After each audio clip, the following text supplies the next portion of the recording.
right. Welcome back with another episode of Black Financial Initiative, BFI.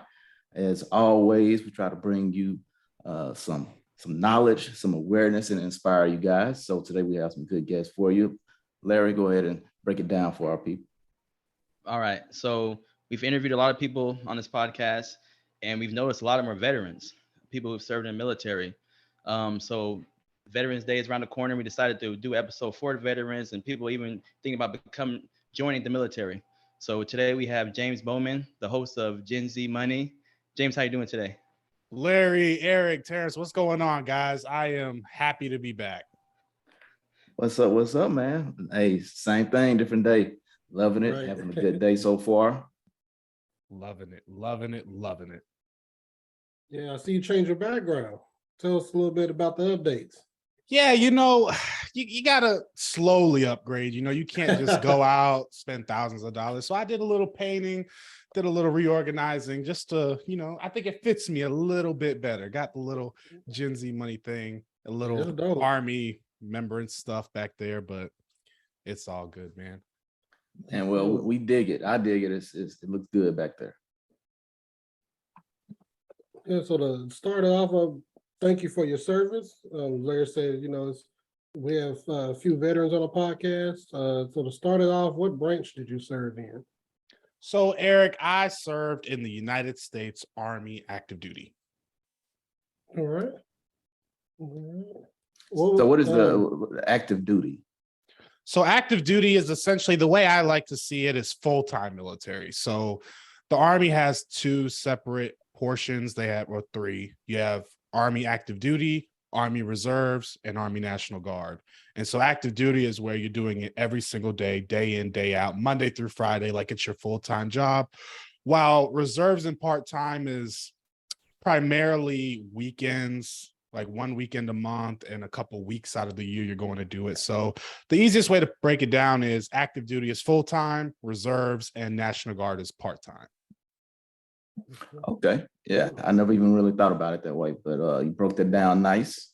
Were you considering any other branches? Or was Army your go-to? Yeah, that's a great question, man. I did. I looked at every branch. I've always been the guy to say, I want to look at all the options on the table and then pick which was best for me. And so when I was doing my endeavors, Marines, I was like, too hoo-ha for me, too fat, too high speed, we call it. Navy, I wasn't too big on being on boats for a really long time. So it was really between Army and Air Force. And the reason I picked the Army was simply because they let me pick my job. So I knew exactly when I signed my contract, what I was going to be doing in the military. So that's why I chose the Army over the Air Force. Oh, good deal. Oh, that's interesting. Didn't know you could knew your job like that. Yeah, so when you take your ASVAB, which is their scoring to figure out what jobs you qualify for. And then when you go into the recruiting office, they have a list of jobs. Say, okay, these are the spots that are open. You can either take one of these and leave on this date, or you can pick a job and just wait for that job to open up wherever it is. Okay. Yeah, we had a friend who joined the military recently, and he was kind of telling us he was able to choose the job that he was going to join. So it's pretty cool. Yeah, and I'm sure you have influence in other branches like the Navy, Air Force, Marines. I'm sure if they only have jobs you don't want, you can just say, no, I don't want to do it. I'm just not too familiar with it. I knew that the Army had the job I wanted when I wanted to go. And so it was kind of like a no-brainer. Yeah, was that something you always wanted to do? Like, were you, as a kid, did you know that when you grew up, you wanted to join the Army or join the military? Absolutely not, Terrence. I was a troubled young man, okay? I had absolutely no idea what I wanted to do after high school. I had no idea. My brother, he was in the Army. He still is. And so I knew that was an option.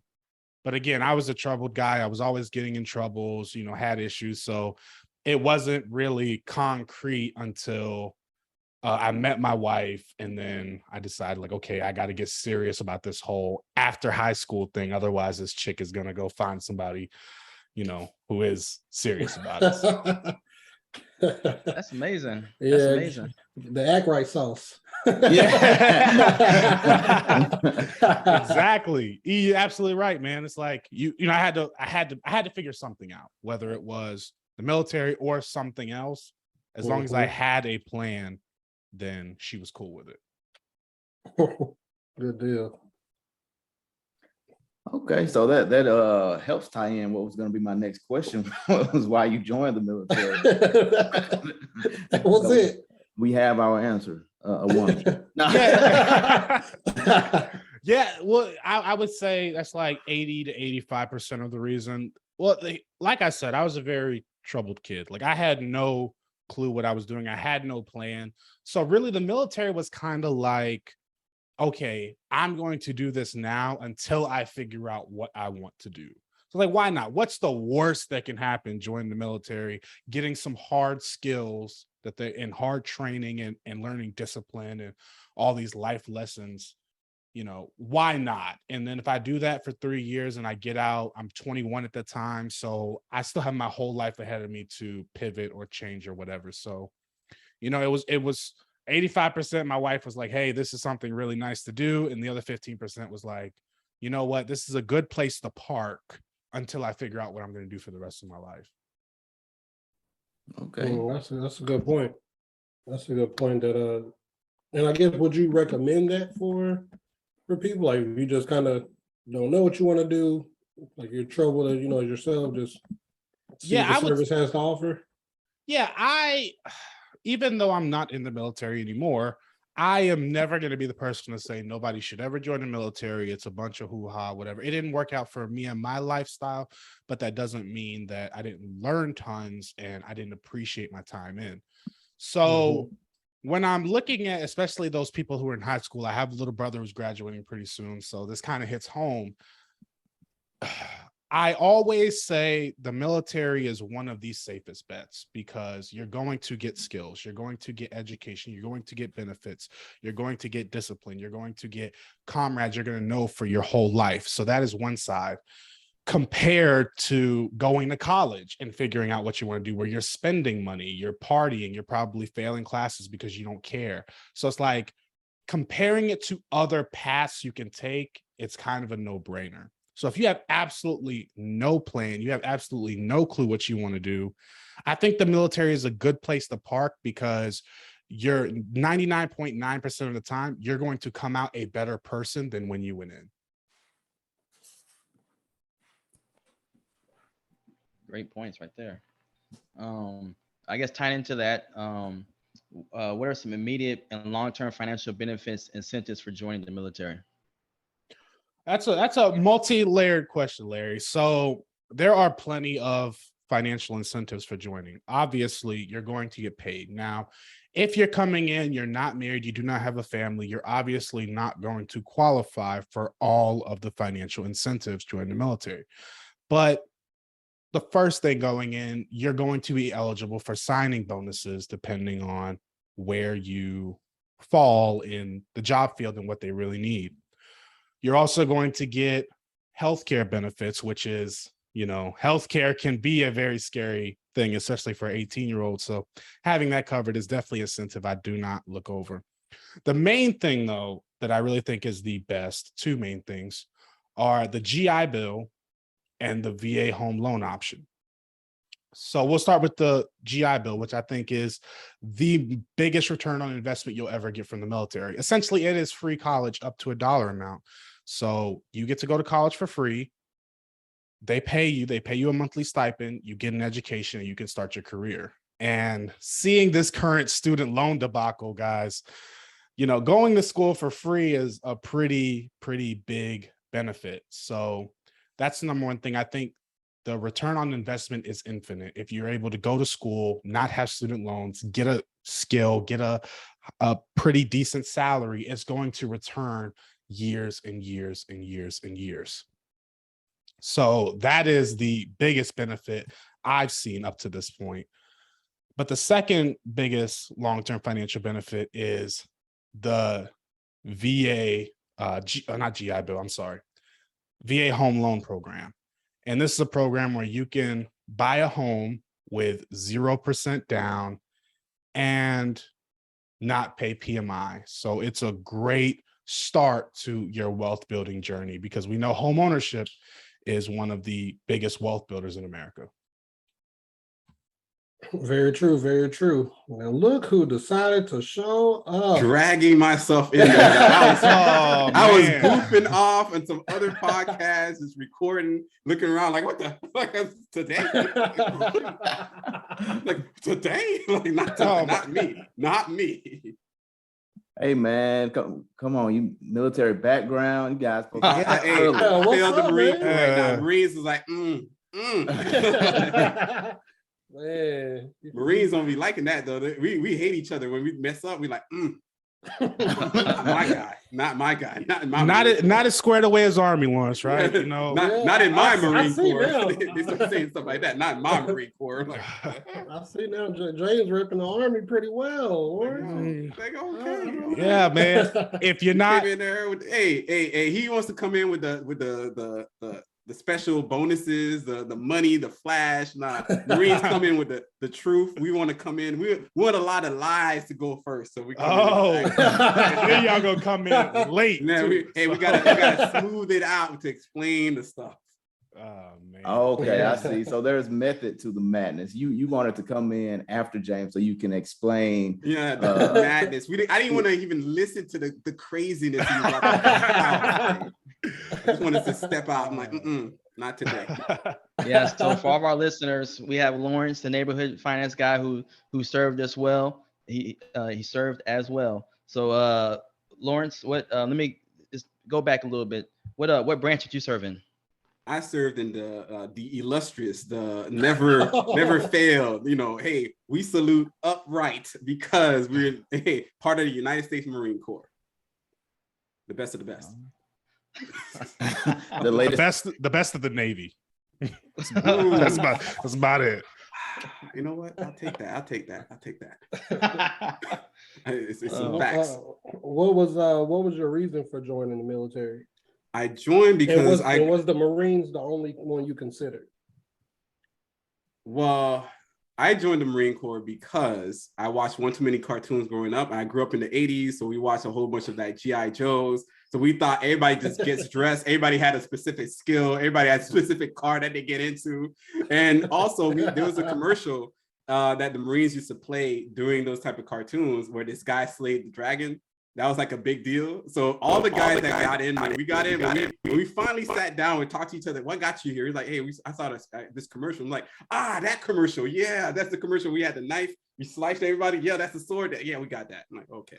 That's how we got it. You might have to tell James about the cartoon G.I. Joes. He probably wasn't live when it was out. Oh my goodness. Hey, hold on now. I remember G.I. Joe. Everybody had a special skill. It's the funniest thing I ever seen. But that's not something that got us in there as far as the idea of something difficult. When the recruiter showed up to my high school, he kind of like made it seem like this is the toughest thing you ever done in your life. And I grew up poor. I'm like, the worst thing could happen than being poor, bro. Like, whatever you're talking about. He's like, and then he also promised me 3 square meals a day. And I was like, you know what? Sign me up. That's it. So if anybody asks me why I joined for food, 3 square meals a day. I'm like, yo, that sounds really good. But the Marines, especially in boot camp, we only given less than a minute to eat. So that was the caveat. They always give you like the twist. Like, yeah, they get you with the food, but you only got a minute to eat it. I'm like, God dang it. Set me up. Goodness. Yeah. See, like, hey, James didn't have that kind of story. He ain't no real guy. Hey, look, I say they were giving cell phones. They had cell phones. They had timeouts, mental timeouts. It was cute. It's cute. I wish, man. I will say that's what they're doing nowadays. Not when I went through, but yeah, you had some stress cards. I heard about your stress cards. Like, I heard that's what they're doing nowadays. I'm having a bad time. I just want to stop. James said, "I'm still a real one." Yeah. I made the cut, Lawrence. You might not believe it. I'm not mad at you, but I heard about the stress cards and it questioned my very soul. I got stress cards. I questioned it too. I was like, why could we ain't get stress cards, man? Like, who the hell? Like, I got to call my parents in the weekends. Like the weekends, we got those too. Hold up, y'all got to explain what's the stress card. So my understanding of the stress card was essentially in basic training, if you got too stressed as a recruit, you could pull out this nice highlighter card to say, hey, I'm stressed out. I need you to leave me alone. Now, I don't know. Now I didn't have it. I never saw anybody with them, so I don't know how true it is. It could be a whole hoax, but that's essentially what it was explained to me. Yeah, I think, you're right. I don't know if it's actually a true thing, as much more that there are some recruits that would call out like when they're feeling a little too stressed out and they think that they're going to get some level of reprieve. In the Marine Corps, we give no such shelter to anybody. Like, what? You feel stressed out? Who the hell cares? We're going to give you even more hazing. That's what's up. We're going to see what's up with you. So I think there's a difference between how the Marines operated in the long run. Yeah, I said we had one stress-free time a week, and that was during church on Sunday. That's about that hour to an hour and a half is the only time you go get some rest, because as soon as you come out of the church, buddy, we rolling again, man. So. Yeah. Lawrence, what we were just talking to James. Oh, James, I guess you can continue your thought on like some of the immediate and long-term financial benefits and incentives of joining. I know you left off on the VA loans. You said like no PMI. Yeah. So the VA home loan, I think, is the second biggest benefit of being a veteran or even being in the military, because you can purchase a home with 0% down. You have no mortgage insurance, and you're going to get the most favorable rate on that mortgage. And so we all know that home ownership is a super duper important wealth builder. Here in the United States, homes are more likely than not appreciating in most areas. So I think that is one of the base kind of stepping stones in order to build a family and truly building generational wealth, because a home you can pass on, not an education or a degree from a classroom. All right, I guess Lawrence. What I about mean, you, James, Lawrence? was that it? Is it time for Lawrence to come in and smooth over everything?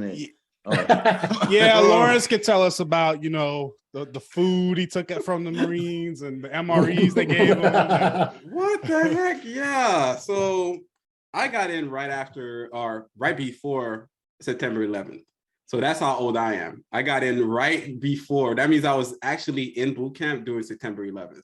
And when it hit, it was the same day that we did our rifle, might have been like a drill evaluation or even our rifle evaluation. We got the highest marks for all the people that were there. And then by the time we got back to the barracks, I thought we were getting presented like a gift, right? It was supposed to be like something nice. I'm like, oh, they're rolling out like that, the TV on top of VCR. So I'm maybe gonna get to watch a movie. And then he's playing this thing and he's like, yo, man, I got something to show you guys. I'm like, all right, cool. He showed it to us. We just think it's a movie that he started right in the middle of the movie. Then he's like, oh, you guys are going to war. I'm like, okay. And it was actually better for us because boot camp for the Marines is so tough that you look around like, you know what? I'd rather die.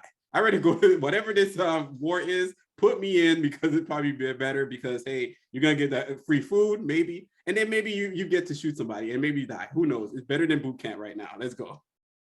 So that's how I felt about it. But afterwards, I think the thing that I learned from the Marines is that you have to be more resourceful with your time, with your and more intentful with what you do. So if you want to build wealth, or if you want to kind of change your financial perspective, you got to dig deeper and you got to hold yourself accountable. You can't just blame everybody else all the time for it. You can't just kind of set it up where, well, somebody else did it to me. Somebody else is against me. Somebody else is a faster runner, has more money, bigger, stronger, faster. No, in the Marine Corps, we're taught that at the base level, you can actually impact something. You can actually do something. So for us, when it comes to this idea of building wealth, it's an internal kind of narrative that kicks in to say what can be done. And one of the things that can be done is to basically buy into a home. Am I freezing again? No, you're good, man. Everybody's looking like, no, you're good. Yeah, I'm freezing again. Well, I'm gonna add on to what Lawrence just said while he gets his thing situated. He hit on something that's really, really important, which is mass lesson of the military, which is accountability. You know, you having control of every single thing you do and essentially every single outcome that comes. And this goes from rifle training. If you miss the target, there is no, oh, the wind got it. Oh, I got bit by an ant. Like, no, you have control over yourself. You have control over your rifle. You control where the bullet goes. If you're on an obstacle course and you fall off an obstacle, you know, you can't say, oh, this person, you know, bothered me or whatever. It's like, no, take accountability. You let go. You did this unsafe or whatever the case is. And it focuses less on why you failed and more on fixing the reason you failed. Like, okay, I made this mistake. I can control this and I'm going to do that. So I think that accountability that Lawrence mentioned is super duper important, especially when it comes to wealth building. You go from the mindset of, oh, well, I can't get rich because this person or that person or my boss is a butt or whatever the case is, and say, okay, no, I control where I work. I control how I see work, and I control where I go from here and where my money goes from here. So it definitely seems like the military definitely gives you all or creates a great mindset of, like you said, accountability, like making you work through it and putting the blame more so on yourself than, I guess, other factors that are around. Yeah. And you can acknowledge, like, I can acknowledge, like, okay, this ant bit me, screw this ant, but I'm not going to let it control X, Y, and Z. So it's one thing to acknowledge, like, okay, I don't come from a family with much wealth, or I don't come with a family with much opportunity. You can acknowledge it, but now move on. How are we going to fix this solution going forward? What is the solution to the problem I have? Yeah, it's the whole idea of what, so what, and now what. The idea is like, it's already happened to you. It's already happening. And that's a part of it too. We always acknowledge that there's an environmental aspect to this. Like there's always something else going on, but what are you doing to impact that change? What are you going to do to change up who you are, and what can you improve on? Because it's not always about like somebody else. It's just like something like, hey, do I need to just go walking around the block in order to help my own health? Do I need to, do a better job budgeting? Do I need to maybe invest a little bit more time, understand where my money is going up and down the stream? Like all of these things are things you can do, and that could actually help you. I love what y'all was saying. And for some people, it might be controversial. A lot of people will say, well, you're what they call it, bootstrap, pulling up your bootstraps, like that. It's nothing. And it's weird. It's a weird statement to make, because anytime that you decide to change yourself or better yourself, it's like you're picking yourself up by your bootstrap. I'm like, and that's wrong. How really? One is very odd. Like it's an odd thing to say, but maybe because I grew up overseas and I got here and I heard those statements, and I thought to myself, like, that's a weird way to say it, because everybody has to lace off their shoes before you start walking somewhere, anywhere. So it's almost like you're telling people not to do the very thing that would help them. It's like, oh, you speaking white? Like, I'm speaking what?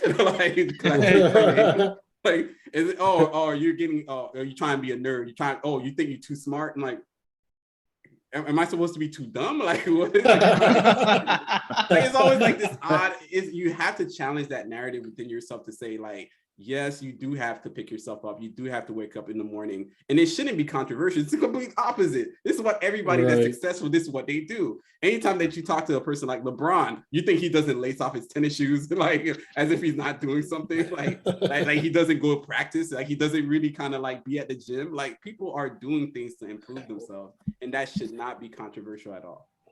Totally agree. 100% agree.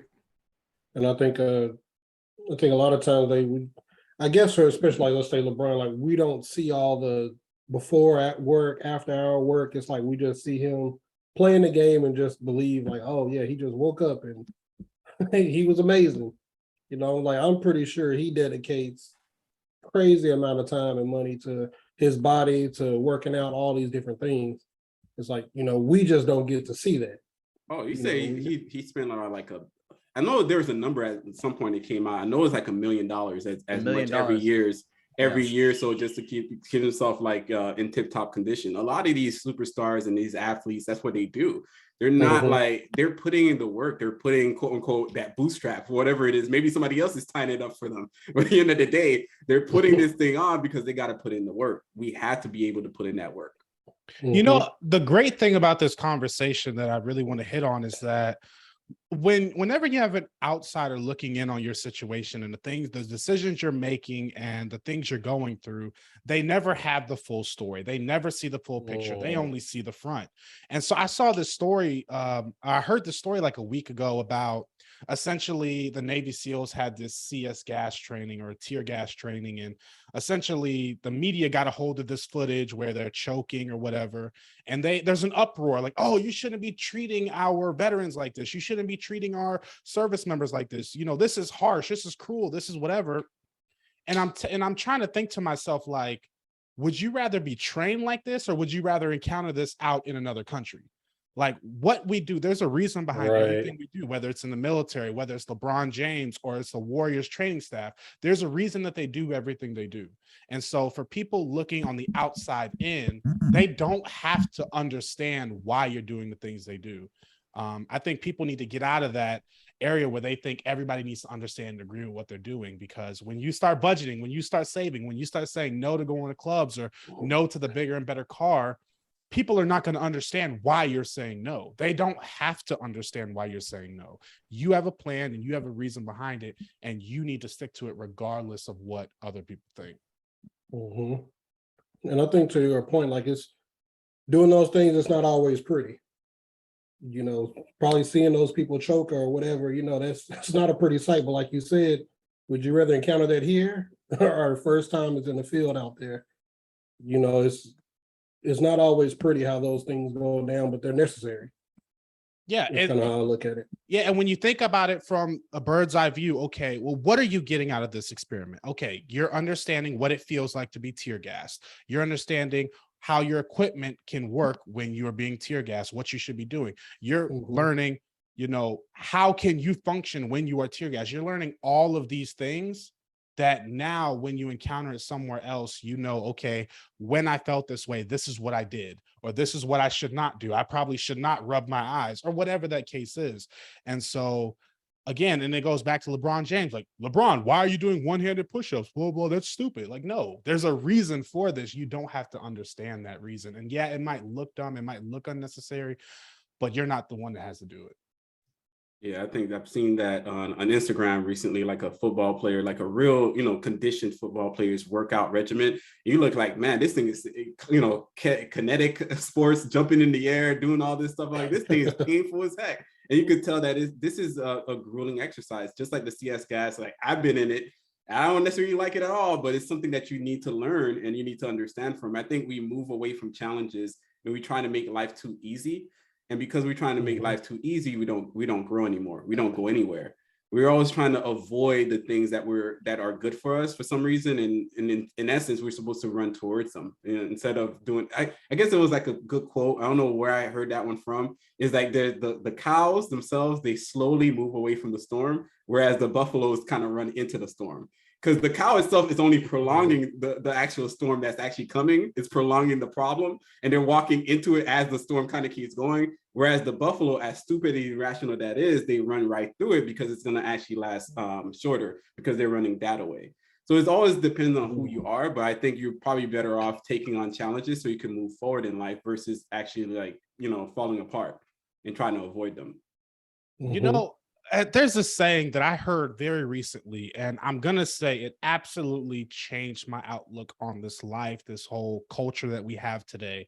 And the saying is, hard times create strong men create good times create weak men, and weak men create hard times. And it goes back to this whole view on the military where it's like, these are people who are trying to get stronger. They should not be coddled. They should not be comfortable all the time. They should not have a stress card saying, hey, look, you know, I'm stressed out. No, they need to be made tougher to keep good times. If we make a weak military, which in my opinion might be controversial, we are making a weaker military, bad times are going to follow. And so the only thing that kept us in these good times is having strong men and women serving in the military, very strong willpower, and a strong community backing up those strong men and women. So sorry guys, I don't mean to go on my soapbox. No, that's a great quote. It's an army soapbox, guys. It's an army soapbox. I've heard that, and going back into the into the service? I've heard that if you have your bachelor's degree, then you go into the service, you come in as an officer. Is that true or correct? I don't know. I don't even know if it's just a bachelor, if it's associate degree. Like, is that, It depends. It depends how you want to come into it, because and is there that are even helpful, I guess? it is helpful, obviously, because there's different grades in which you get paid. For the enlisted, the general enlisted, that means you're coming out of high school, you're just getting into the services. There's a certain pay scale that you go into, and that's typically lower than the officer pay scale. The officers are think about them as our leadership class. That's like your varsity team or something like that, where you have the junior team and then you got the varsity team. Doesn't mean that they're better. It just means that they are leading the group, or they're the smaller cadre of people that actually lead everybody else. So if you're coming from college with a bachelor's degree, you can choose, I think, to either be enlisted, or you can choose to try to go for the officer side. And it doesn't mean that it's guaranteed. You still have to go through boot camp, or your version of boot camp, whatever that is, and you still got to make it through. So it's not like, hey, I just wanted this and therefore I am. You still have to kind of learn some of those details. But for enlisted people, 9 times out of 10, you've been there longer. So you could have like a gunnery sergeant or master sergeant that's been there for a good 15, 20 years, taking orders for somebody that just been there for like a good 3 years as an officer. So it's possible. It's just not, it doesn't mean that they supersede. Like in my opinion, at least in the Marine Corps, like we have officers, but they don't necessarily supersede a person that has 20 years experience. We will listen to the officer because it's just what we do. It's just that our structure, how it works.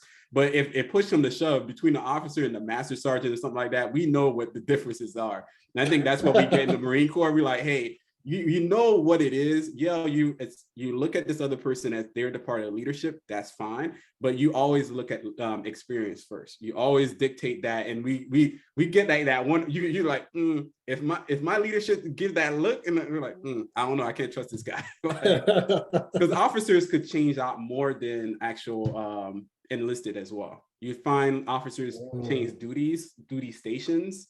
And end up in different locations, versus where you have like that person enlisted, they've been there for a very long time. Think about like your staff at a job or something like that. At least that's my interpretation. Maybe James, you could kind of explain it better. Yeah, so with my time in the military, I think what makes the best officer, what makes the best leader, is a leader who can listen, who can comprehend, and who can take advice.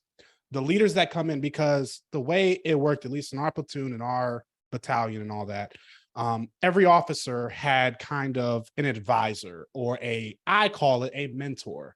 So for example, our lieutenant who would maybe have 6 months, or let's just say a year of experience, they'd be teamed up with a staff sergeant or a sergeant first class who has 10, 12, 15 years of experience. So although our lieutenant is the leader, they are the decision maker. Most of their advice, most of their experience-based advice comes from their advisor, which is that staff sergeant, that sergeant first class, or even first sergeants and commanders. So I really think it is a team aspect that makes the best. If you have somebody who comes in, they think they know it all, your first sergeant or your whoever that senior enlisted person is, they're going to be the one to say, hey, you need to sit down. This is not how it's done. This is how it's done. And it is on that officer to be able to digest and maybe bring an outside experience, but that officer is still the final decision maker. But I don't think that officers alone are as efficient if they do not have any advisor or any experience backing their decisions. I'm gonna add one more thing to that. From a historical standpoint, the officer class themselves were part of the nobility. Basically, if there was such a thing, or at least in this day and age, you'd have the working class, and even some of the middle class would represent majority of the enlisted. And the upper class, when I mean upper class, people that come in from families that really make a ton of money, they'll naturally falter into the nobility, and that nobility would also fall into the officer class. That's why when you see in old war movies, you see like the people on the horses, they stand all the way back. Those were the officer class, and then you have everybody else that's on the field fighting and battling. They ended up being just the enlisted. The enlisted are moved around like pawns. That's why you get the whole chess, ideology beyond that. They're moving around all over the place.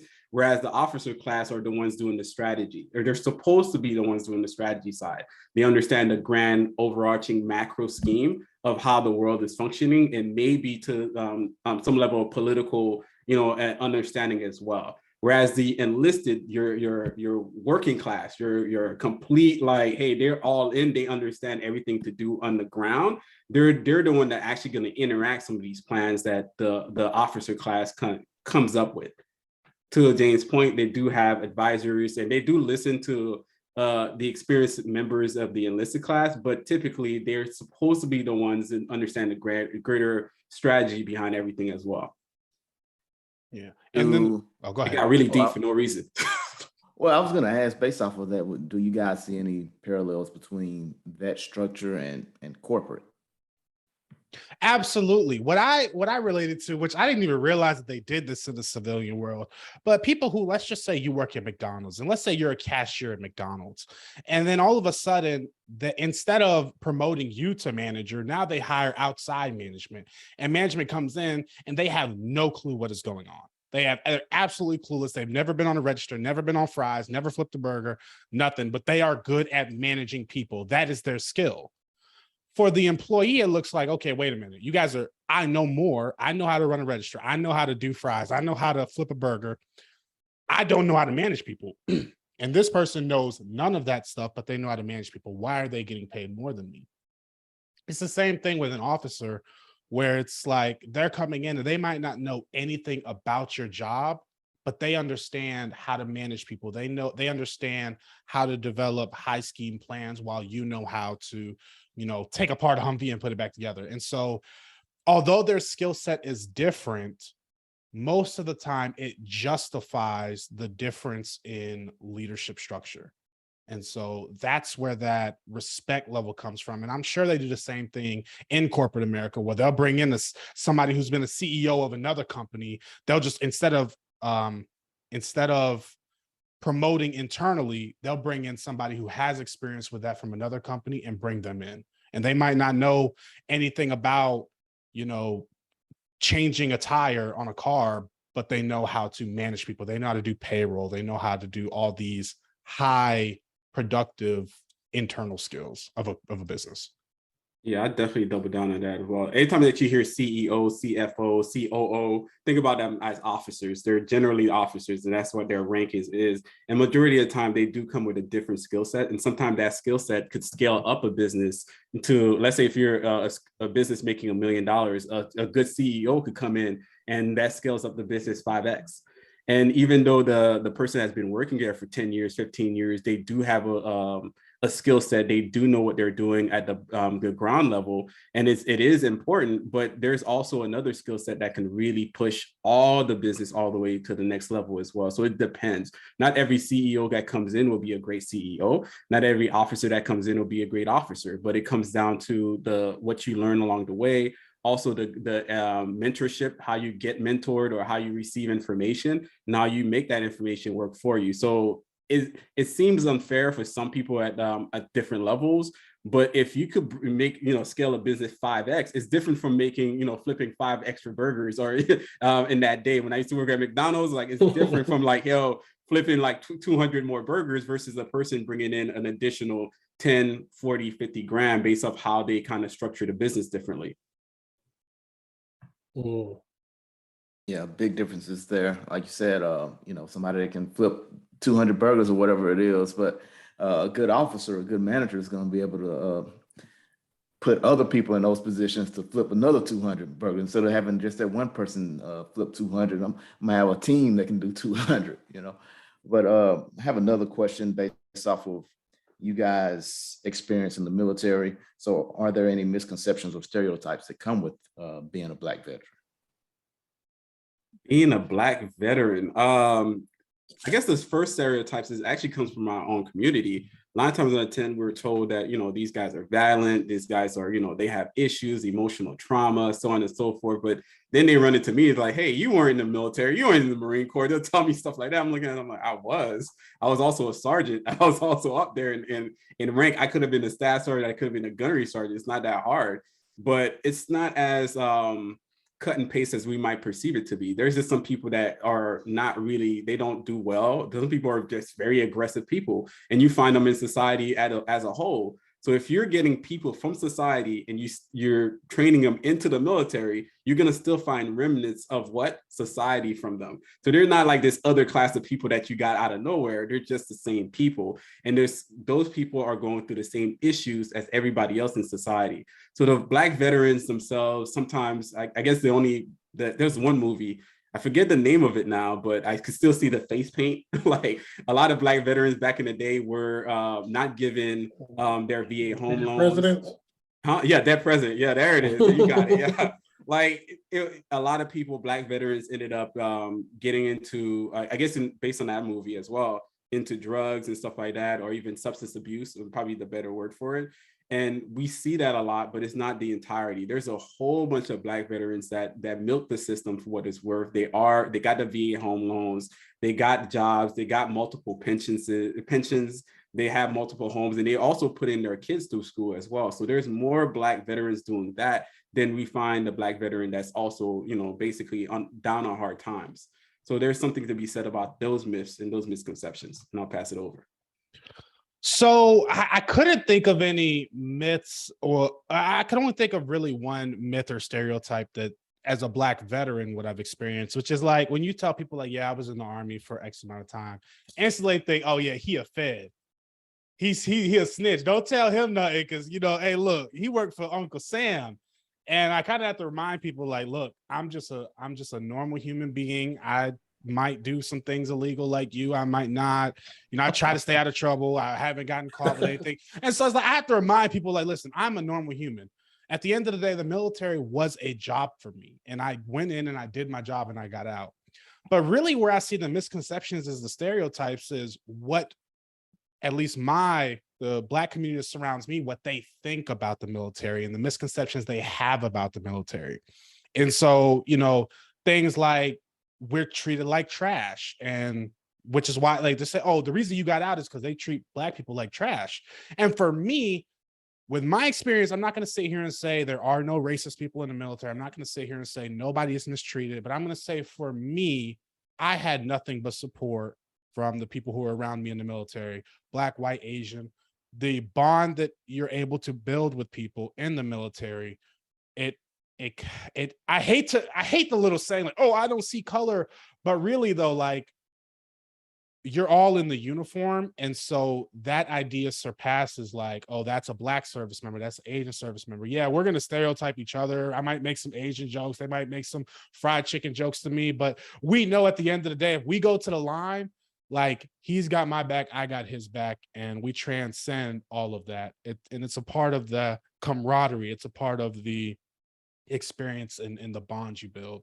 The next thing you hear, oh, everybody in the military, all the higher ups are racist. Again, I didn't experience that. I had Black commanders, I had Black first sergeants, I had Black battalion commanders. When you see people in these high ranks, the last thing I think is like, oh, they're racist, they don't want Black people to get up there. I just see like, that's admirable. I know that it's possible. And I personally had no problem climbing the ranks. I did the right thing when I needed to. I made the right people happy. I did my job to the best of my ability, and it helped my career progress. So I never had to experience any of that racism or bias. And then the last thing that I hear, at least from my Black community surrounding me and where I come from, is like, oh, nah, the reason I ain't gonna join the military is because ain't nobody gonna get in my face to tell me nothing. It's like, yeah, bro, like, yeah, okay, you're gonna punch a drill sergeant in the face. It's like, you're completely missing the point. Like their job is to tear you down and build you back up. So all of that false bravado you have, they're going to push it out of you and they're going to build you a better person. You need to go in there and receive it instead of trying to fight it every step of the way, because at the end of the day, the Army is going to roll along, the Marines are going to roll along. They have standards, and it's not their job to change their standards to fit you in. It's your job to change yourself to fit within those standards. Oh, some people really try to fight too. Like, one guy, he's like, I'm gonna leave. I'm like, the drill instructor is like, hey, go ahead, try. there was nothing but swamp around us. So it's like, hey, what you gonna do? What you gonna do? I love the fact that you called it false bravado, because that's what it is. A lot of people act tough, they act really big, bad, or whatever it is, but when push comes to shove, they just don't got it. They don't got the gumption. Not everybody can actually stare at themselves and really kind of find, I guess, moral courage and even a real fortitude to say, you know what, I'm wrong. And when somebody's yelling at you and you have to almost like internally take it, you got to like process that. And I don't think a lot of us get a chance to, especially out there in the public. So a lot of us typically lash out, we fight other people, but in essence, you're supposed to take it a little bit deeper as a man and really interpret information differently and try to grow and try to change. And to your point, James, nailed it on the head. All of it is really an exercise of changing yourself. Like all the exercises that you're doing, all the like lifting logs, all the running down this, that, and the third, is to change you physically. All the stress that they impart on you, like not eating here and there and doing all these different obstacles, evolutions, all of these things were to change you mentally.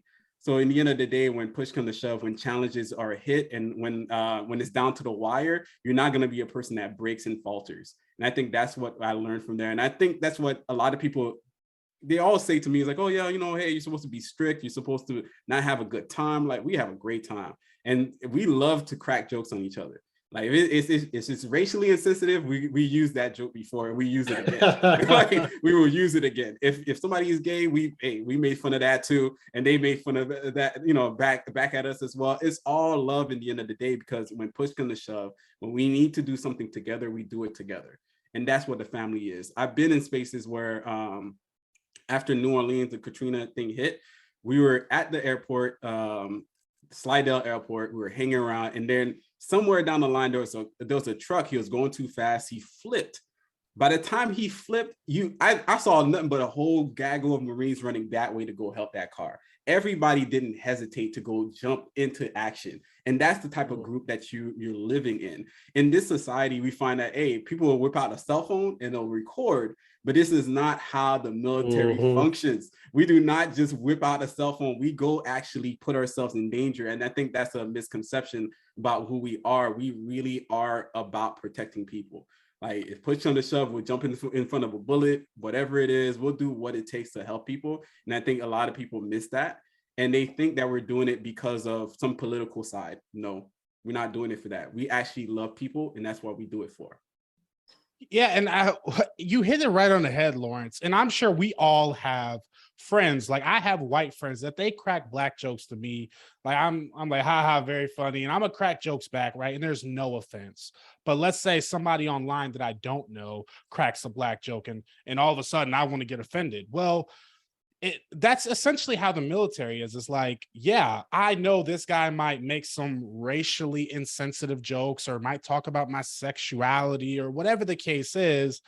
But I also know when the bullets start flying or when shit hits the fan, he's going to be the one right on my back watching my six or busting down doors with me. He's going to be the one that acts when nobody else will.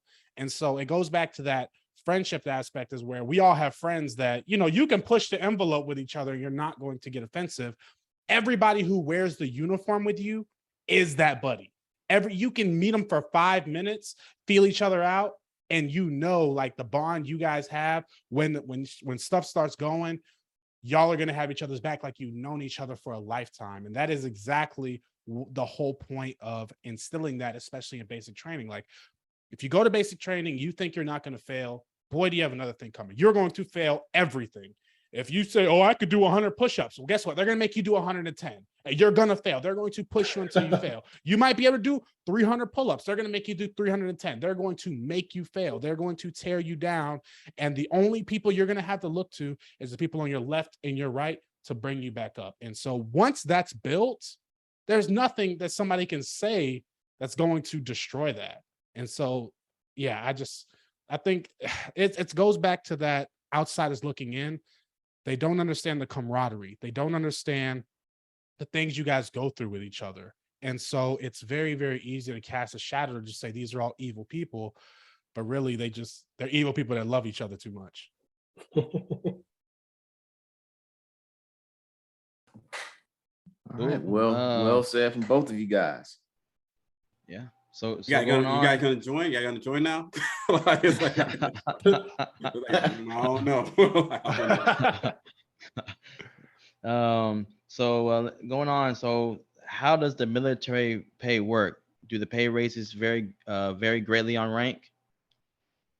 I guess we'll So start with You the. could go Yeah, with the go ahead. Army one. That's more the general one. The Marine Corps is a little bit different. Not in like negatory way. It's like it's literally a different structure a little bit from like the Army, Navy, and the Air Force. okay, I might learn something from you, Lawrence. So the way the Army works, there's three, we're gonna call them three main pay types, and then we're gonna say other. So let's call it four. There's your basic there's your basic salary, which is based purely on rank and time in service. Then there's your basic allowance for housing, which also varies based on rank and region where you live. And then there is your basic allowance for food, which again is based on where you live, not rank. And so your base salary, as you get promoted, your base salary will go up. And the military is completely transparent on this. You can just Google 2023 pay scale, and it's going to have every single rank. It's going to have every single experience level, how many years you have in the service, and then it's going to have how much you pay, and that is how much you make base. They're also very transparent about your housing allowance. You can simply Google basic housing allowance 2023. You can type in the zip code you live and what rank you are, and it's going to tell you exactly how much they make per month based on the area you live in. And it's not going to be the same here in Georgia as it is in California. It's going to be much higher in California because the living expenses are higher. And then the basic allowance for food, essentially, I think it's the same nationwide, and they add in a little extra called COLA, depending on where you live. But those are the three main pay types you're going to see every single month on your leave and earning statement, your pay stub. And then you'll have other if you're deployed or if you're in a hazardous duty or all these other add-ons, and you'll get those, or even bonuses are others that you'll get periodically throughout the military, and it changes every single year.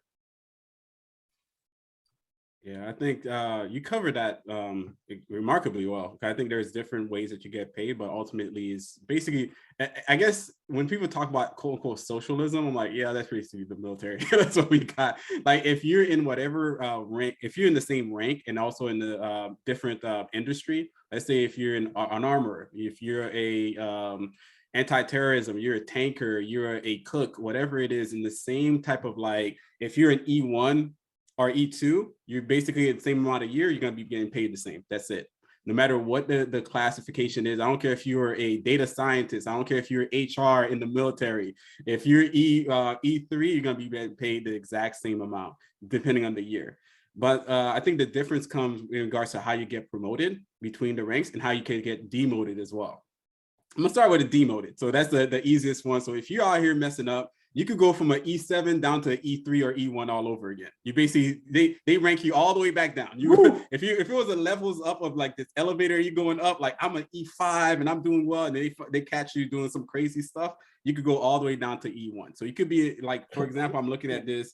If they just skip a step, they just take you all the way back. All the way, baby. Yeah, do all not the way pass back. go. All the way Do back. not collect All the way $200. back. I'm gonna call baby. it right here. I'm looking at this straight here. to jail. E7 making or at 3 years or more, whatever it is, making around like $4,000. I guess it's per month on this thing, or is it per week? It's per week or Probably per month.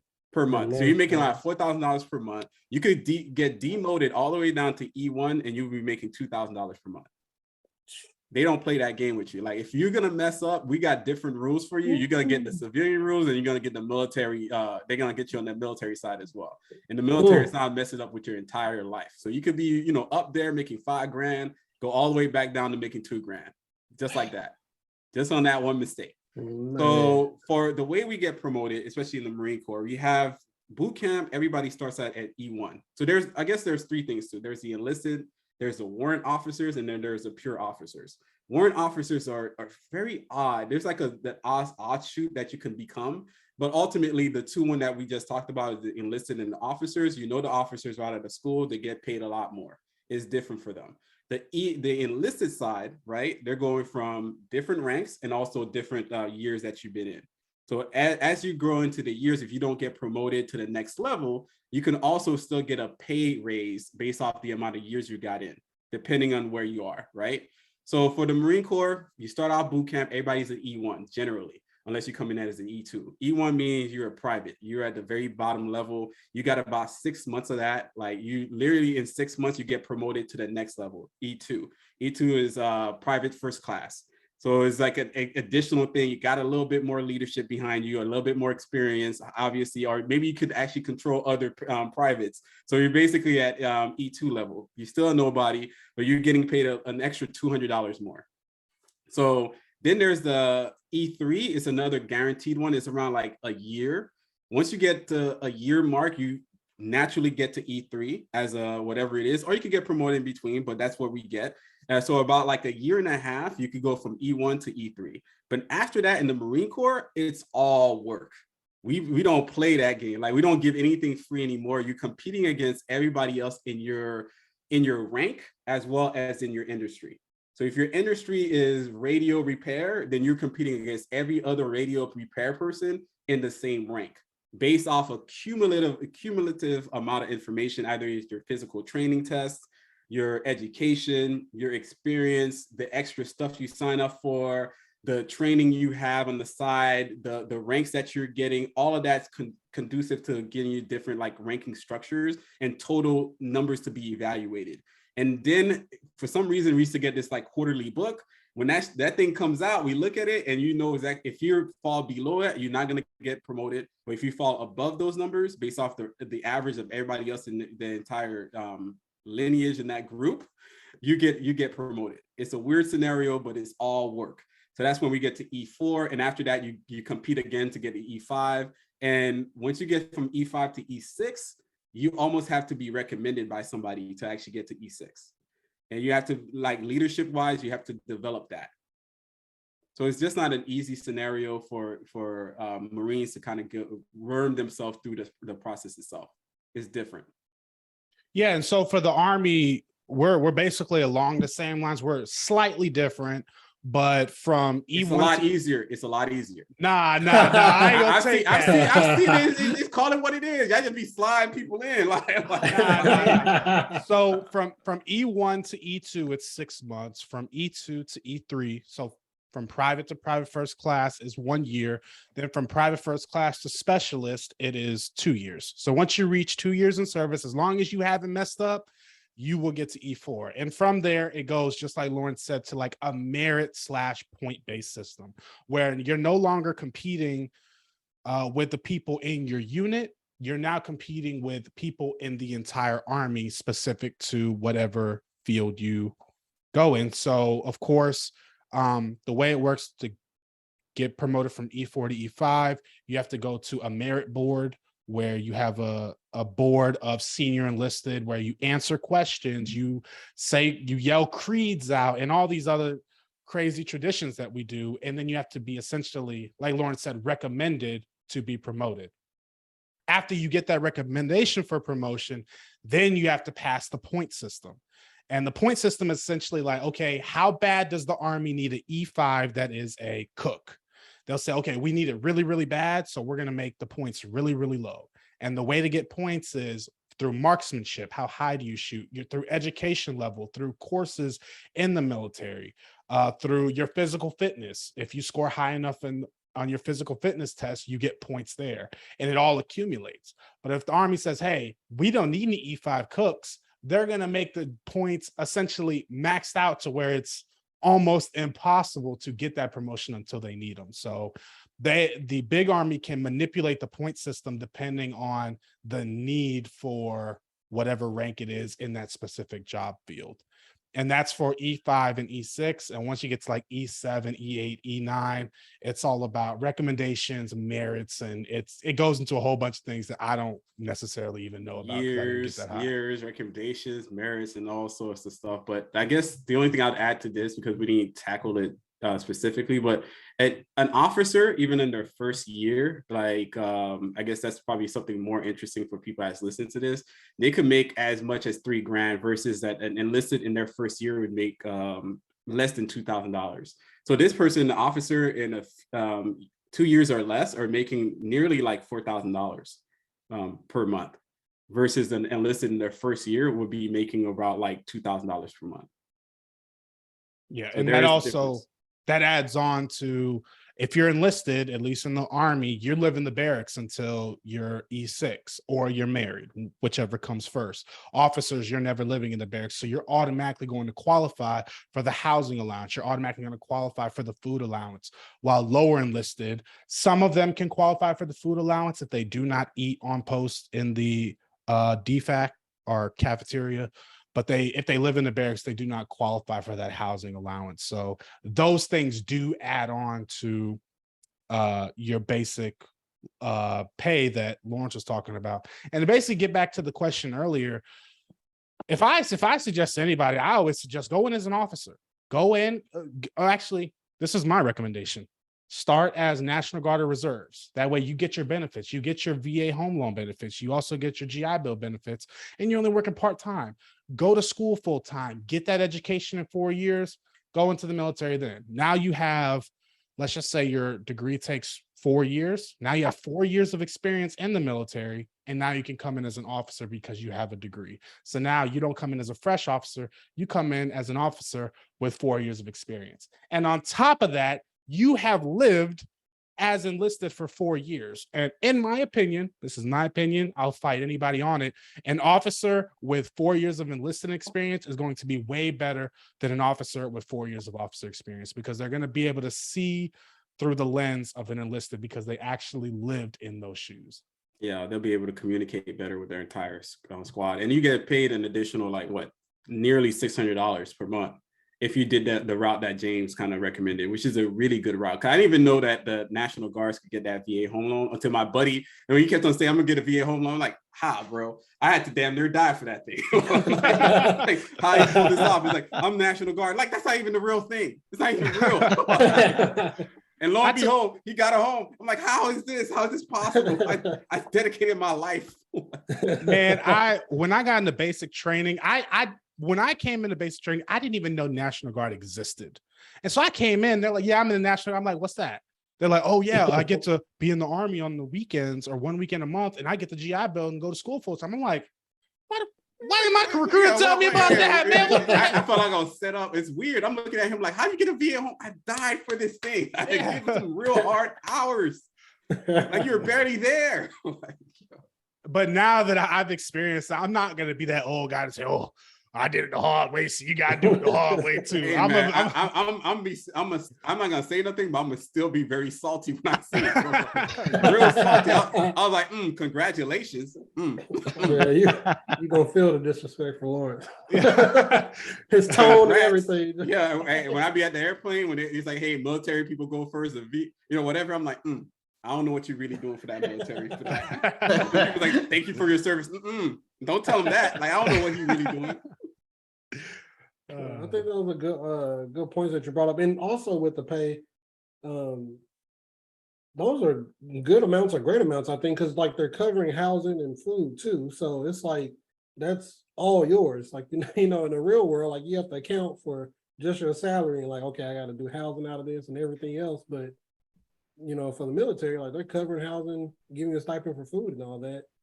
Yeah, so essentially that's around like $3,000, anywhere from like $3,000 a month, depending where you live in. So you're getting, on top of that, you're just getting your money. So you're really living the way you could be living, and also traveling, and also getting free dental, that kind of thing. And as well, you can also invest your money into the TSP, which is the 401k for the military. So there's a lot of ways you can really make money. And if you go overseas in those places that James brought up, like hazardous pay and stuff like that, that's all tax-free sometimes. So you go in these places, like if you're overseas, I think majority of the money is always tax-free because you've gone for the military, the wartime, so on and so forth, tax-free money. Yeah, and your BAH and your BAS are tax-free also. And so my first year when I was married, I probably made everything combined between, let's call it $50,000 and $60,000. And I got my W-2, and that thing said $32,000. I was like, oh yeah, something ain't not right here. But I realized anything, and this is for the listeners out there, if you're thinking about joining the military, or if you are in the military, you don't understand this, anything that has allowance is non-taxed. Anything that says pay is taxed. So you'll see on your LES, it might say base pay. You know, you're going to pay taxes on that. It might say bonus pay. You're going to pay taxes on that, but it'll also say housing allowance, which means that's not taxed, or allowance for rations. That is not taxed. So shout out to y'all, man. Tax free, baby. But to emphasize what Eric also said, think about it, right? Military is giving you money for housing. So that cost is out the window. Military is giving you money for food. So now your grocery bill is out the window, depending on your family size. And they're also paying for all of your healthcare, all of your medication, everything that comes with it is completely free. So your base pay is for your car insurance, your cell phone, all of these luxury items that you don't absolutely need to survive. So if you're able to cut those down, maybe not have a car payment, have a paid off car, have lower insurance on it, have a, you know, I mean, I'm not gonna give up my iPhone, but if you wanted like a flip phone, you know, lower that bill, you're going to save much, much more of your pay. And if you're using something like the Roth TSP or Roth IRA, you're not paying any taxes because your tax bill is so low. So go with Roth. You're in your lowest tax bracket you'll ever be I think Terrence still has a flip phone. Is that right, Terrence? in. Hey, I Damn, was you about put to 'em say, out. don't knock the flip phone. I wish I still had it. I ain't knocking it. Hey, get your little razor, man. Get your little sidekick. What? The sidekicks with the side. Yeah. When we first met T in college, he had a flip phone. So we used to be like, hey, flipper. Yeah, I used to have one of those too. I'm not gonna lie. I ain't gonna put him out there by himself. I used to have a flip. You're like, Hey man, I had that thing for a couple of years after college. So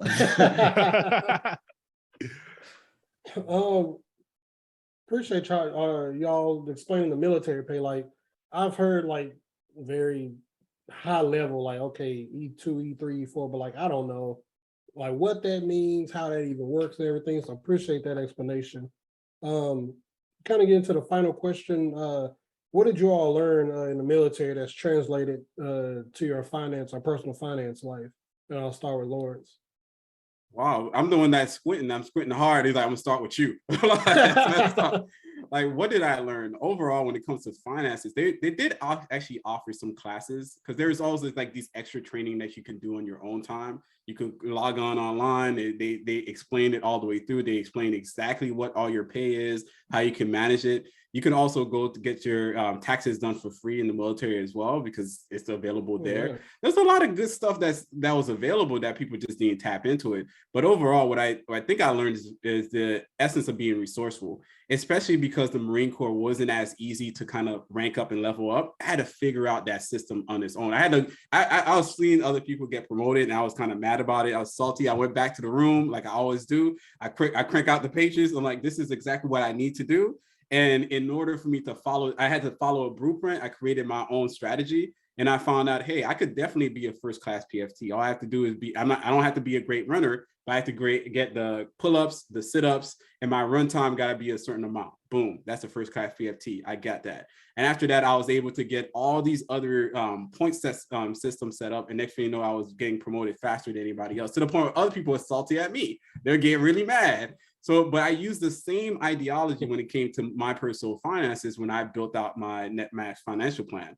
That's the entire reason. I was like, you know what? Well, how other people are getting rich, let me figure that out. I broke it apart. I learned as much as possible. I grabbed some random Kiyosaki stuff here, some Dave Ramsey stuff there, somebody else's stuff here. I just kept on grabbing what was the through line between everything and used and constructed a plan that would work for me. And I was able to see that my wealth, me and my wife's wealth now, we grew like $500,000 throughout the pandemic. Period. All because we followed a certain parameter of things to do. I think that's what I learned overall from the military, that it is possible, but you have to want it for yourself. You got to create these things for yourself, things that make sense for you. You can't just copy somebody else's paper and just imagine yourself to be in their life. That's not your life. Always kind of create something that works for you, see where it goes and follow it through. Have faith in it and put in the work. Yeah, I want to touch on something that Lawrence just brought up too, which is the finance classes in the military. They do offer finance classes. Some are mandatory, some are optional. two mandatory classes that I think of. We had a class in our advanced training, essentially on finances. And what I got from the class was don't buy a new car, buy a used car, right? And that was about as far as they went. And the other mandatory class was in order to invest in your thrift savings plan, your 401k, you had to do an online class explaining everything. And it was one of those requirements where you come in on like a Thursday, you sit down during lunch and you'd click through and then answer the questions. And then you would never think about it again, never even hear of a TSP again. So that's one of the three things that I learned about finances in the military is like, you have to make it engaging. You have to make it memorable whenever you're trying to emphasize it. You need to think outside the box, show extreme examples to get people thinking and keep them engaged. So that's the first thing I learned about finances in the military. Second thing that I looked at, I realized, and I had an epiphany. It was like, I'm telling you, it was like I had a tablet and I read it and it was God's word. Every single rank in the military had financial problems.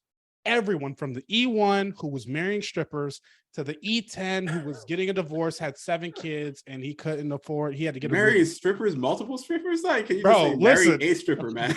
Listen, strippers. I had multiple privates, in. married multiple strippers, okay? So it's emphasis on that. But so looking at this, realizing from E1 to E9, everybody's having financial problems. That means one thing. The income is not the problem. It is all about the expenses. And when I realized that regardless of how much income you make, you can still have a financial problem, that's when I started going to the expenses. That's when I started going to living below your means and making sacrifices and having delayed gratification. So that was the second thing. And that's when I realized, wait a minute, there are broke doctors out here. There are broke lawyers. They're making $400,000 a year and they're getting their cars repoed. So it has nothing to do with income. It has mostly to do with expenses. But the last thing, which is I think the most important, which goes back to all the stories and all the gripes me and Lawrence have brought up, is finding happiness in life and experiences instead of in items and materials. Hanging out with friends, doing things that don't cost any money, doing hikes. We call them rucks, but hike is a fun word. Ruck is a word. Just being outdoors in a crappy tent, finding the happiness in that and not trying to buy your way to happiness. Because when you try to buy your way to happiness, you're going to just run out of money, right? So you have to find happiness outside of materialistic things and go for things like experience, camaraderie, friendships, bonding, and things like that. I'll add to that, because I think it reminded me, because I'm older than you, so I forget about my entire experience. I'm like, it's out there somewhere in the background. But ultimately, it's those conversations you had in the field, or even in the downtime. Downtime being anytime that we're always rushing to get somewhere, but then we get there, we're already there. We have to wait a good 30, sometimes an hour, even 2 hours before something ever happens.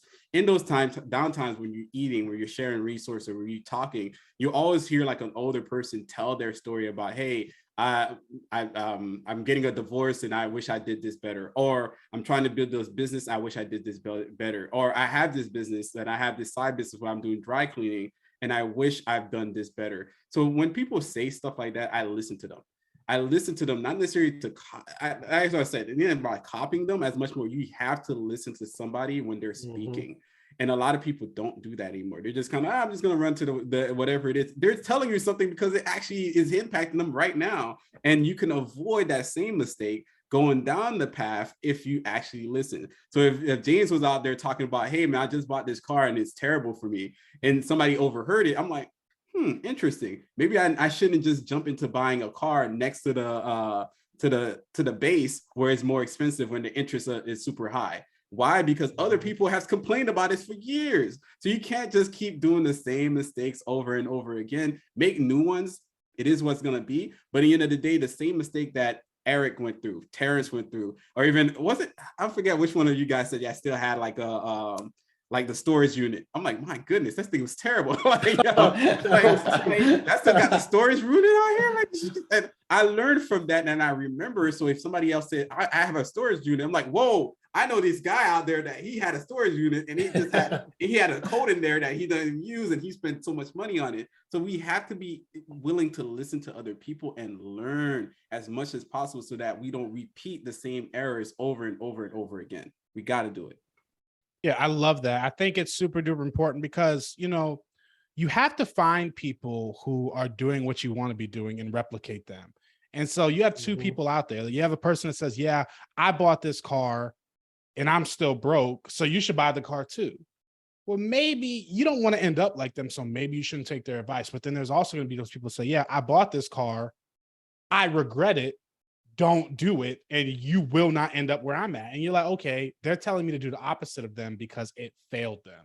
And so those are the people that you really need to be listening to. And those are the people who really care about you.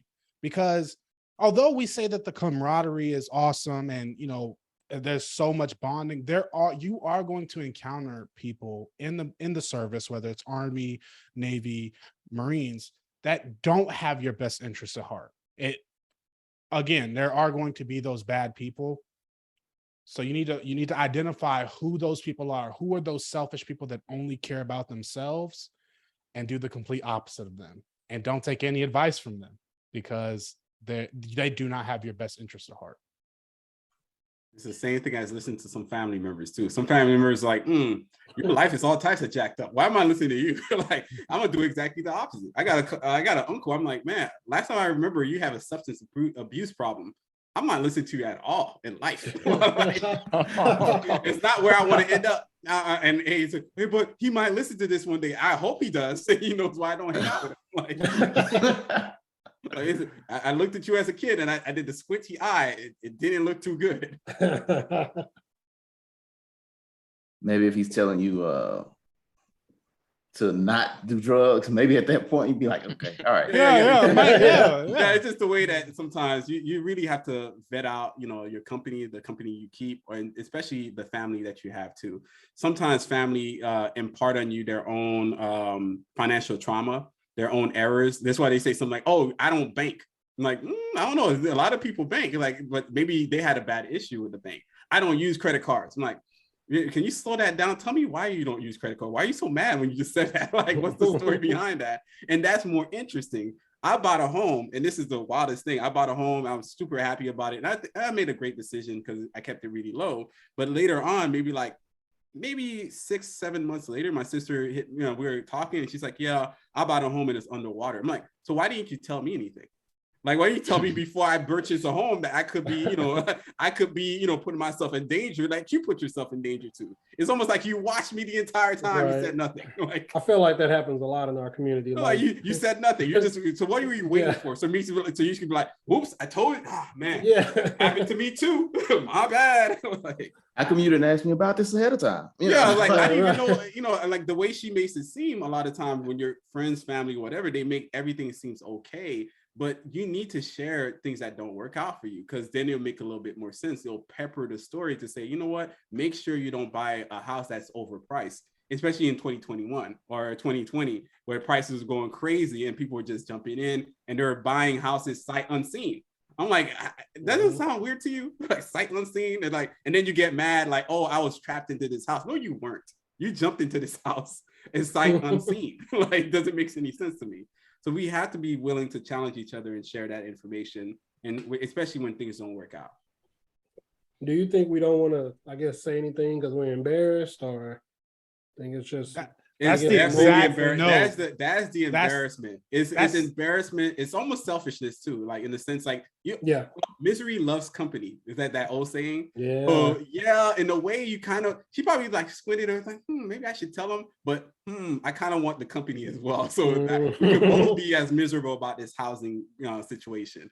So I think it's up to us to really do the right thing. And that's why I love to share information on my IG, on my website. And I think that's why all of us love to share anything on the podcast, because at the end of the day, we don't want people to suffer unduly. We don't want them to make mistakes that we made in the past. We want them to improve. We want them to get better. And it doesn't make any sense to me. To this day, I'm looking at her like, why didn't you tell me anything before that? Like, at all. Like, you just felt the need to just like watch me fail. Like if I would have failed.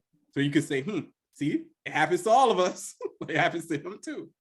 Yeah, I think another thing is what people don't quite understand is that silence can be harmful. If you see someone about to do something that could harm themselves and you say absolutely nothing, that is the equivalent of doing them harm.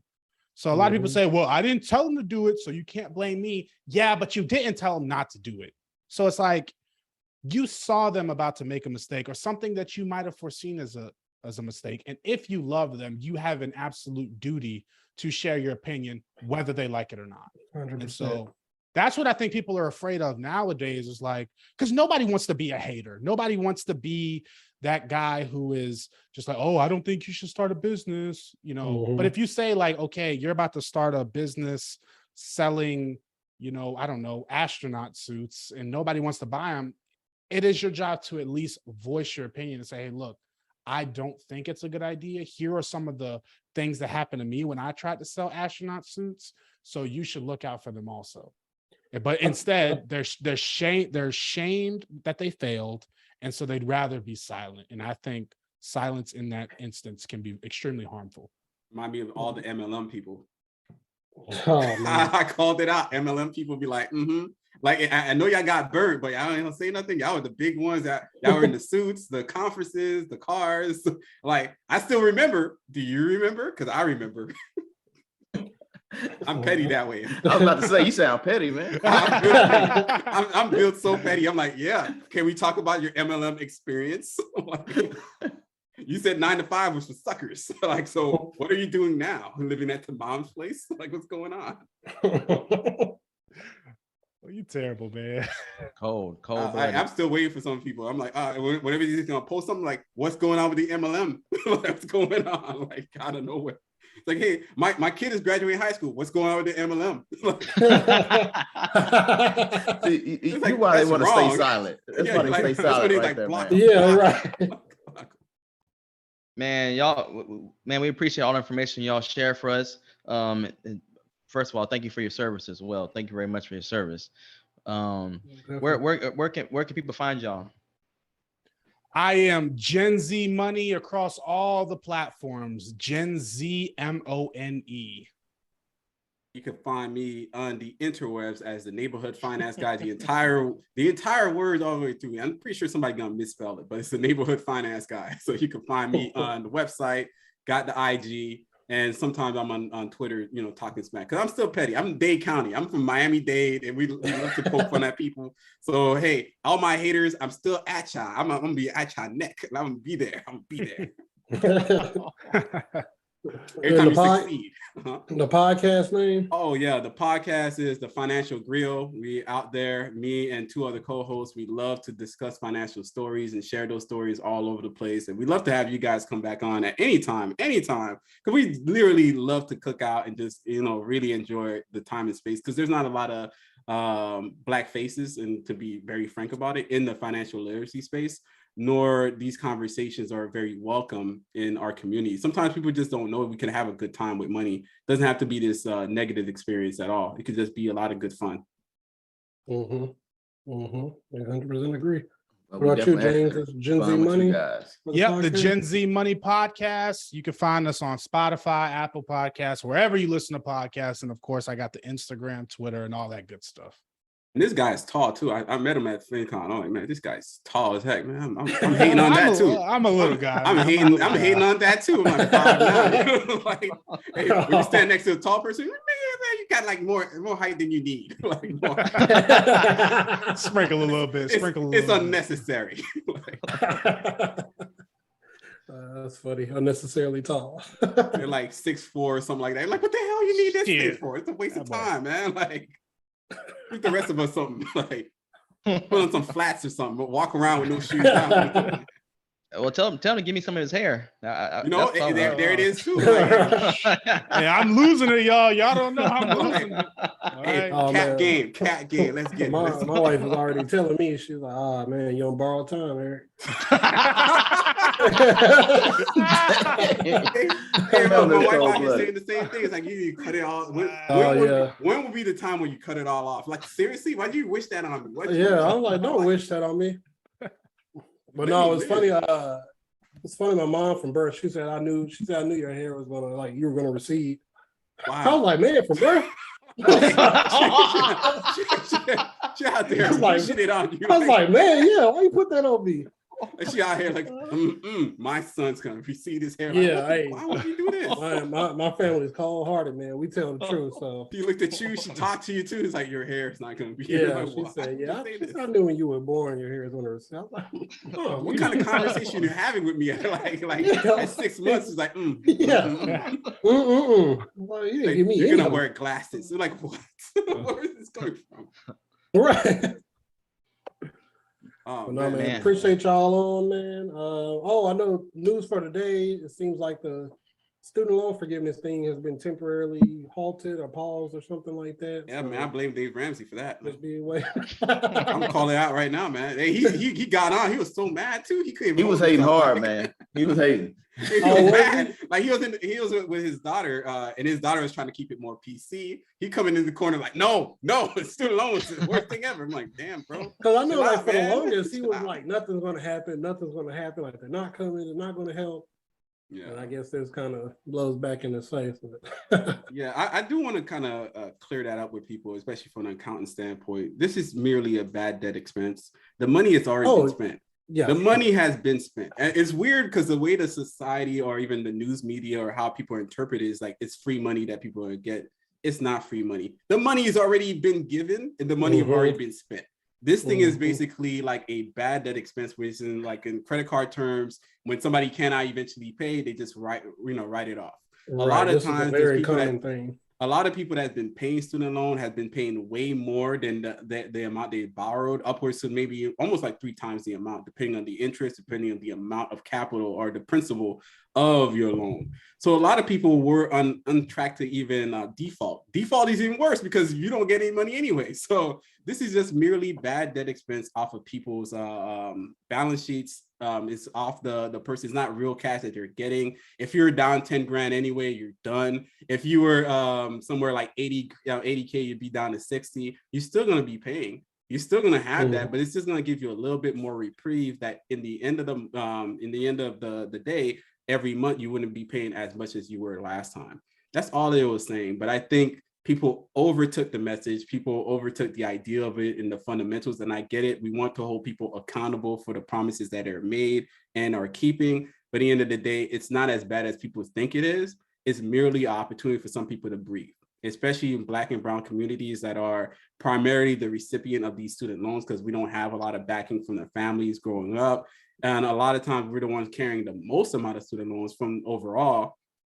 This is actually not this terrible thing. It's an opportunity for people to just jumpstart their lives. That means have homes, buy products, and have kids. All of that puts back into the GDP. So we need people to get off student loans and get back into the GDP so we could grow the community, grow the nation overall.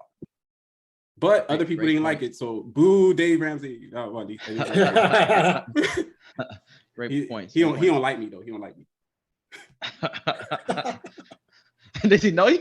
I don't think he knows me at all. But to be honest though, on Twitter or something, if you write something that's like, just challenges some of his positions, he will block you, or at least his team. Maybe not him specifically, but his team will block you. So. Hey, he don't play those games, man. He'll block you. He don't like that.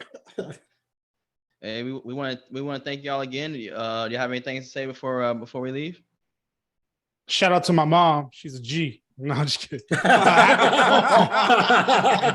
Happy Veterans Day to all those veterans who have served, and thank you for your service. We appreciate it.